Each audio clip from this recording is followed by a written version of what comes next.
All across the state, people are protesting a proposed coal export terminal. The new coal exports could bring jobs to our state, but it's the possible effects of the environment or even our health that has many people worried. So tonight, hundreds gathered at the convention center to discuss the impacts.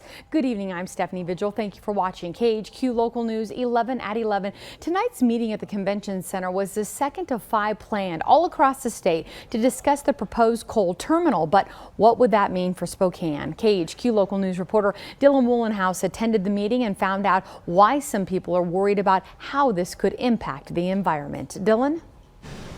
Stephanie, good evening. Well, these coal trains could be coming through right downtown Spokane behind me on these railroad tracks. There are a lot of opinions on both sides, including that of Spokane City Council members, state senators, educators, and the people of Washington and Idaho. The opinions on both sides are very strong. You can see by these signs here. And the people that are arguing for these coal exports say that it's going to bring a lot of jobs to the state and boost our economy. But on the other hand, people are arguing that that boost and those jobs come at a very high price, including health risks and potential environmental risks. Over time, the pollution adds up, having an impact on more than just us. It affects our futures, our health, habitat, and all of creation.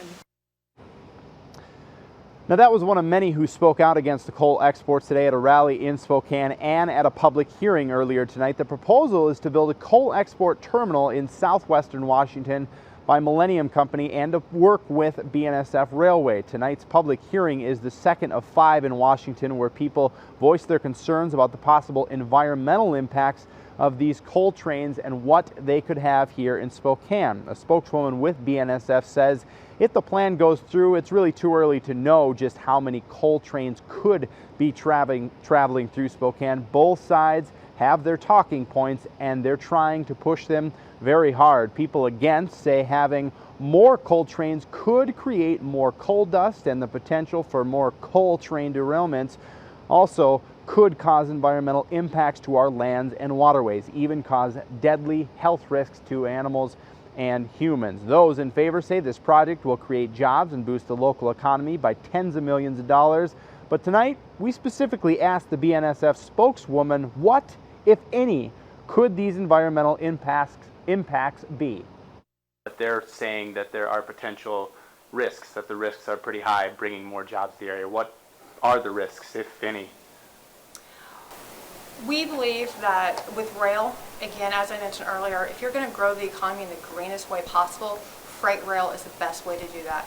We can move 1 ton of freight 500 miles on a single gallon of diesel. Now, tonight's meeting was for open comments and those who urged the rail companies to include them in an environmental impact study. People from Idaho, Washington, and Montana were at the meeting tonight, many demanding to know what the impacts could be along the entire rail line and not just in Washington. Now, the whole point of these meetings are for public input and to direct several agencies such as the Army Corps of Engineers on what exactly they're going to study for that environmental impact study. If they're going to study all of Washington, all of Idaho, all of Montana, that really remains up in the air tonight. But obviously these meetings, these 5 meetings, are for the public to really voice their opinion on this matter, and there are a lot of opinions out there to be heard. Reporting live tonight, Dylan Woolenhouse, KHQ Local News. Thank you, Dylan.